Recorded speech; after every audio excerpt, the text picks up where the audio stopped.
Joining me right now is Biocon founder Kiran Mazumdar-Shaw. Ma'am, thank you so much for taking time out and speaking to NDTV. Ma'am, you have taken it on the X, various civic issues that are actually hunting the city.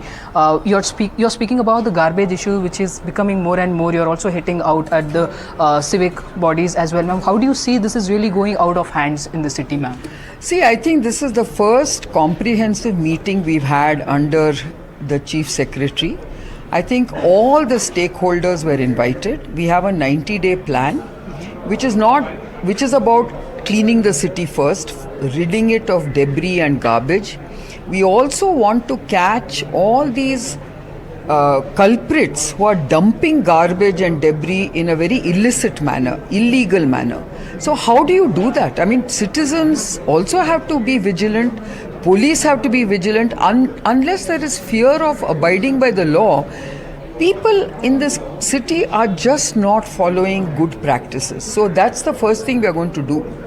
But also in a lot of areas, if you have really seen the real scene on the ground, is also that the civic body officials, or for that matter the Paurakarmikas, are not reaching on time to collect these garbages. That's the reason they are also dumping it. It's also a lack of service that is also been provided by the Yes, so we have discussed all this. I think BBMP and GBA in general, we have addressed all these issues, saying let us have a proper systematic collection of garbage and also make sure that debris is also dumped in the right places. See, we are all culpable for all these things that are happening. People have no civic sense. Even the way they litter the streets is really unacceptable. But anyway, we all have to now work together. At least for the first time, I feel that we at least have a plan of action. And if we can actually focus on roads, stormwater drains and garbage and debris, hopefully in the next 6 months there will be visible change. And we've also told the government, and they have agreed, that they will be giving us a dashboard of all the projects that are being undertaken and the day by day kind of progress that they are making. So I think that is a very important development. Ma'am, recently you see also the pothole issues that you're often been speaking about it, that how it is really not giving a smooth travel to the commuters. That something is not being resolved at all for the full time. There's no permanent solution that we are seeing, ma'am. You had DK Shivakumar, Deputy CM, saying that this blackmail from the corporate companies will not work, and then you have CM writing it to the to the Wipro founder itself, saying you provide us a space so that traffic can be allowed in. And how do you see all this? Let me explain to all of you. I think you all have to go around the city. It is not an easy solution. Okay, we have 1 lakh cars or vehicles, not just cars but two-wheelers, 80% of them are two-wheelers, being registered every week. I mean, this is unsustainable, okay? So we do need to come up with some, deterrents where people are not allowed to come onto the streets at peak hours the way they are. We have tried carpooling, it has never worked. But we have to get back to some of these measures.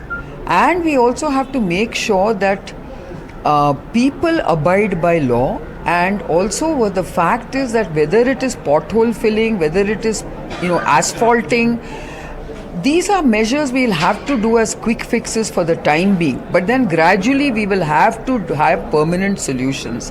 That is what we are all now discussing, and I think for the first time all the agencies, all the the commissioners have basically taken it upon themselves to be accountable and to hold people accountable. My last question to you, this is very genuine question. You will also agree to it that every time when the officials are pulled up, that's when you see the quick action on the ground for the public to avail their facility. Ma'am, how do you see this? Because there's something that needs to be done permanently from the official side, even from the government side as well. Look, let me be very honest. I blame citizens in a big way. Because citizens never act in time. Only when everything becomes absolutely impossible, then the citizens start raising their voices. I think citizens have to be vigilant. If you see somebody throwing litter or dumping debris, they just ignore it and walk on. This is not acceptable. We are all citizens. We have to do our bit as well. So you can't just expect officials to be wandering around all the time doing this. I think citizen citizens' vigilance is also very important. I think every one of us has to take it upon ourselves that if the government is going to do all this, then we better also look after our own streets.